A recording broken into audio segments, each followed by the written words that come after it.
Темата што пред малку Сашо ја дебатираше е за кревање на притисокот, кортизолот и кревање на допаминот. Меѓутоа, темата што сега ние ќе ја загатнеме сигурно не е за кревање на серотонинот, туку исто така за кревање на нечии притисок. Судската тема, вечна тема, каде што луѓето и тие што не се инволвирани во судството се ежат од темата судство. Новоформираниот состав на Советот за етика во судството вчера на своето така обраќање рече дека ќе даде една нова димензија во етичкото однесување на судиите. Односно, амбиција на судиите им е да ги инволвира повеќе да бидат присутни во секојдневниот јавен живот, на социјалните мрежи, во невладини организации и со својот личен ментален габарит и морален, малку да почнат да придонесуваат да се крева завесата околу тоа каква е судската власт, односно перцепцијата на народот да се менува од власт судска власт која што е некадарна и корумпирана во власт која што се ја знае работата. Врховниот судија доктор Џемил Есаити, кој што е претседател на Сдруженијето на суди денеска е во нашето студио и он така со задоволство ја слушаше оваа тема со Сашо и рековме добро, ама во нашата професија и во мојата новинарска и во неговата нема баш многу простор за допамин. Кажете ми, вие перцепцијата на граѓаните за тоа какво ни е судството. Кога почна така да се гради? Кој прв почна да ја урнисува сликата за судството? Добро, јас пред се сакам да ги поздравам сите ваши гледачи. Темата е сама по себе многу жешка и постојано е на удар. Јас знам некогаш да кажам дека во државата за се се случува виновно е судството. Дури ако е загаден воздухот, дури ако имате проблем на граница и така натаму, но факт е дека има проблеми во судството. Се зголемува обрачот, стегањето, критиките околу функционирањето на судството, но сметаме дека судството недоволно возвраќа со аргументи во однос на јавното мислење што се случува во судството. Знаете, медиумите милуваат повеќе да пишуваат за негативните страни во судството. Вие може да имате, например, 1000 добри одлуки, само со една лоша одлука станувате корумпирано судство или некадарно судство. И во таа насока сметам дека судството треба да биде малку поофанзивно, односно органите кои ги представуваат судиите. Пред се мислам на Судскиот совет и Врховниот суд како носител на судската власт, но тука не помалку треба да е гласот и на Сдруженијето на судиите, кои последен период се обидува да се наметне во просторот, но сепак со права можам да констатирам сме забележани, но останува нереализирано до крај целта во однос на вистинскиот продор во општеството, што се случува на вистина околу судството. Дали оваа желба за иден ангажман на Судскиот етички совет преку така поголема видливост на судиите ќе го направи токму тоа? Тие да бидат поактивни членители во секојдневниот живот, луѓето да видат дека се од крв и месо и дека со нивниот вредносен капацитет што го поседуваат ќе можат да ја повлечат фелата судска. Знаете што јас ќе се борам во стилот на селектор. Јас сум веќе 6 години на позицијата на обврската председател на Сдружение. Се обидувам да ги разиграм неколку варијанти на наметнување на позициите на судиите, почнувајќи од судско-медиумскиот совет кој на вистина представуваше вистински новитет во нашиот етер, може ќе зборим и подоцна, а сепак како главен носител требаше да се истакне улогата на телото за етика, тело кое што е поврзано на некој начин со начелата во Законот за судовите кои се однесуваат на интегритет и така натаму, и требаше да наметне динамика на диалог во однос на спорни прашања кои треба судиите да ги прават уште повидливи во однос на нивната позитивна страна. Кои етички дилеми ќе се наметнат во овој совет? Ние имаме етички кодекс кој е базиран на меѓународни акти, на бенгалските принципи. Тој етички кодекс ги дава принципите во однос на тоа како треба да биде судијата, како треба да изгледа конфликтот на интереси, го уредува постапката за поставување на прашања. Сега тука предмет на овие прашања може да бидат почнувајќи од облеката, од начинот на однесувањето на судиите, се до посложените правни прашања, односно статусни прашања на судиите кои се поставуваат. Вие веќе бевте сведок вчера каде што се поставени две прашања, тоа се многу малку за овој период, тоа е прашањето дали судиите може да користат социјални мрежи и прашањето дали може да бидат член на Ротари клуб и така натаму, но има уште еден куп прашања кои треба да бидат поставени и да бидат само регулирани, бидејќи ова материја не влегува во казнениот дел на однесувањето на судиите. Значи, судиите не се казнуваат за неетичко однесување како што беше во претходниот закон за судовите. Со реформата се тргна овој устав за разрешување на судиите, но ова е уште поголема обврска. Веќе сте во полето на саморегулацијата и треба да се наметнете и да покажете дека вие имате капацитет да се самоконтролирате во однос на етичките прашања. Тука се и обврските и према Греко. Судија се бара да биде еден билборд на судството, практично кај да се движи, да го отсликува судството такво како што сакате вие да го види јавноста. Генерално судиите покажуваат добро однесување. Значи, одговорно ви тврдам, перцепцијата се гради на еден лош случај, доколку го има. И тука треба навистина да се објасни ако има таков лош случај. И јас сум поборник на тоа да навистина секогаш телото биде авангарда на ловење на тие лоши случаеви и објаснување доколку има причина за таквото однесување. Еден добар дел од судската фела е за тоа да се подигне улогата на судиите во смисла судијата да не биде само еден гласноговорник на законот, туку да функцијата судија да има една дополнителна вредност. За каква дополнителна вредност? Повторно ќе се надоврзам на вчерашните прашање. Значи, имав прашање кој има поголема вредност, која е предноста, дали законот или етичкото однесување. Токму е тоа, етичкото однесување е дополнителната вредност. Но тоа треба да се наметне во јавноста да биде видливо. Имам впечаток дека судиите некако премногу се повлечени. Значи, не се случува манифестација на вашето однесување само со една изјава на председателот на Сдруженијето или на еден судија, двајца. Туку тие треба да покажат дека имаат вистинска улога во општеството. Зошто се плашат, безволни се, не се мотивирани, мислат дека треба да добијат од горе пас за да почнат да зборуваат, да учествуваат вака на разговори, на дебати. Во принцип е многу конзервативна функција, гледано и на Запад и во другите земји. Значи се тргнуваат на конзервативност дека судијата треба да се занимава само со својата работа, само со судските процеси, без тој да биде вмешан многу во општествениот живот, да не биде криво сватен. Но јас сметам дека доколку судијата знае да ги адресира своите размислувања, тој нема да биде криво сватен. Во едно наше политизирано општество, кое е политизирано дури и во тоа што го рече вашиот колега претhodно и во нервозата и во другите работи, сметам дека судиите чувствуваат една доза на резерва како ќе бидат протолкувани. Тука секако главна улога имаат и медиумите. Значи има голем прашалник кон довербата кон судиите. Но прашањето е што се случува и со медиумите.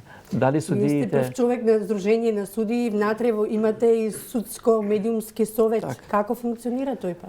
Че тоа беше навистина со подршка на американците авангарден продор, да кажам, затоа што во регионот го немате никаде тоа, ни во Европа го немате. Тоа е случај кој што се беше преземен од Масачусетс и беше успешно имплементиран, но за жал по мене не го даде вистинскиот ефект, иако што функционира телото. Има чувство дека медиумите направија добар продор во судството преку тој совет.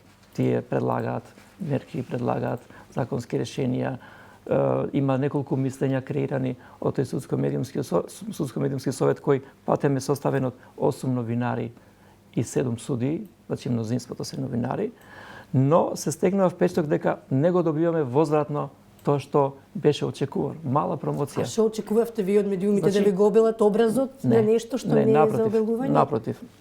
Тоа е грешката. Значи, општата констатација дека не е за обелување, тука е проблемот. Значи, генералното согледување на работите. Значи, треба да се гледа на вистина што се случува позитивно. Еве во што се состои работата. Значи, ние придонесовме да разговараме. Судско-медиумскиот совет се формираше после 3 години жестоки кавги и дебати. Значи, мораше прво да се запознаеме кои сме, што сме, зошто треба да разговараме. Но делот судиите сметат дека Зошто некогаш еден медиум не би прашал дали нешто ви фали? Дали имате услови? Дали, например, најавената голема дигитализација на владата е навистина справедлива? Еве, јас ви прашам, Дали е што ви справедлива? фали вам? Еве, Дали- вие сте председател на дали Сдруженијето на судиите. Што е тоа што така, недостасува? Дали вие некогаш сте направиле прилог зошто имаме многу предмети и зошто немаме регенерација на судскиот кадар, кои се секојдневни забелешки? Зошто луѓето имаат проблем со техниката, имаат проблем со интернетот, имаат проблем со дополнителната опрема? Тоа се факти кои ги имате вие во анализата на Центарот за правни истражувања. Пишан документ, учествува експерти. Тоа го знае и владата, го знае меѓународниот фактор. Сите ние го знаеме. Значи само треба да се разработи, да се види каде се причините за таков неуспех. Каде се причините, што им треба на судиите, зошто се случува докторската фела која што многу ја почитувам. За 2 години да добие 100% покачување, кое што е на ранг на по образование и по сите работи на судиите, а судиите не можат да ги добијат договорените 15% кои ги преговарат низ диалог со владата 5 години. Значи еден инклузивен пристап на Сдруженијето, еден реален, еден цивилизиран пристап, зошто тоа не се случува и зошто тоа и натаму се манифестира како греф од страна на судиите. Знаете што, ние реагиравме за време на пандемијата на потребата за кратење, односно за добивање на минимална плата. И поднесовме иницијативата Уставен суд. Но ние потоа дониравме 2 пати во вредност од 6 милиони денари. Тоа се 100.000 евра. Так, никој На ниеднаш адреса не на напиша на владата. државата, Не напиша дека судиите донираат. А тоа е објавено на веб страната на Сдруженијето на судиите. Така да сметам дека не е свецрно. Сметам дека треба да се ловат грешките на судиите. Сметам дека треба да се напаѓаат судиите таму каде што грешат, но сметам дека судиите се лице на државата. Ние не сме приватни. Јас и по улици кога се движам, не се движам приватно, дури и кога сум надвор од работното време, затоа што сите ме гледаат и сите не гледаат. Така да сметам дека треба на вистина тој пристап интерактивен, затоа што и вие не сте приватен. И вие сте официјално лице. И вие сте човек кој креирате политики кои стварате мнение во општеството. Затоа сметам дека треба малку да се симне топката, да се согледат потребите, реални можностите и да се дебатира повеќе и повеќе. Мене ми е мило што дебатираме толку слободно денеска, ова утро и се надевам дека некој не слуша. Впрочем, и вие сте некогашен новинар. Велате еднаш новинар, така стално новинар. Така да останува тој гено. Смислата ми е дека денеска разговараме ние за многу работи. Знам дека новинарот кога креира емисија, креира синопсис и сака целта да ја постигне. Но вие денеска дозволувате да разговараме односно правите простор да разговараме за сите проблеми кои нас не тангираат. Може би овој начин на само промовирање, себе промовирање на судиите поединечно да имаат таа слобода да можат така да бидат поприсутни во јавноста, во невладиниот сектор, како што вчера вашиот колега Деваја, господин Деваја, кој што е новиот претседател на етичкиот совет на судиите заговараше, може би тоа и ќе помогне да се таа перцепција во јавноста да почне да омекнува за судството, затоа што кога ќе имаме повеќе од представници од судската фила кои што ќе зборуваат и нема да велат ова не смеам да го кажам, ова уште е во процедура. Да, разбирам кога е во процедура, кога не сме да се каже, но кога ќе го праша за свој став и веќе да го артикулира сопствениот став, а не да рече како мене председателот ќе ми каже се, можеби на тој начин полека довербата полека ќе се враќа во следството, впрочем така и во секоја фила и во секоја област. Судиите веројатно се вознемирени, ние го имаме тоа сега. Последни години беше присутно на стечено лепено. Значи судиите се плашат, многу пати се случува да медиумот ја манифестира, ја форсира само лошата страна, лошата позиција, затоа што сепак се случува да имаме и, например, имате прашање дали се води против вас постапка. Не е трагедија да се води постапка против мене, ако треба да се води постапка. Ама не е трагедија да бидете прашани. Така. И тоа не е трагедија, но трагично е вие да форсирате ударна вест дека се случува, значи, знаете што во Америка вие не може да знаете против кој судија се води постапка се додека таа не е правосилна, затоа што така го рушите довербата во судството. Како би рекол јас ако граѓанин, за мене имаше неколку постапки, 2 кои завршија неуспешно, да кажам, за тие кои покрена. Но што значи за еден човек кој доаѓа пред мене да го судам, он вика како јас да бидам пред него кога за него се водат постапки. Така да, навистина има секвенции, финеси, ситници, се многу мали секвенции, но тие сето тоа ја чинат довербата во судството, довербата во вас. Значи, и политичарите, и вие, и ние, сите треба да внимаваме меѓу себе во однос на тоа што презентираме во јавноста. Како што презентираат и докторите, и учителите и така натаму. Како ќе го продолжите тој диалог со владата во поглед на вашите барања неисполнети за материјалната страна на Значи, ние имаме еден подолготраен диалог. Јас имав сега управен одбор и употребив збор гужва пред гол. Се случи голема гужва турканица во однос на платите. И во овој момент не знам како ќе се постават работите од страна на владата во однос на платите, но ние го продолжуваме тој диалог и притисок.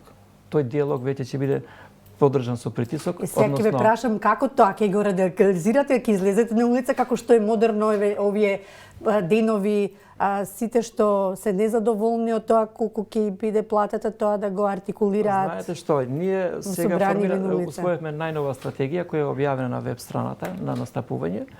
Тоа е веќе во консултации со пониско во телата на Сдруженијето и ние сигурно ќе имаме нешто порадикално од сега, затоа што веројатно некои не сваќа сериозно во нашите намери. Ние немаме право на штрајк, но имаме методи за наметнување на нашето барање, односно на нашите позиции, така да сметам дека овие денови ќе имаме поконкретни активности. Судија Саити, јас ви благодарам што дојдовте, иако знам дека сега ќе трчате за да стигнете на судење, ама сепак честни е што го одвоивте ова време за да бидете гостин на утрински брифинг.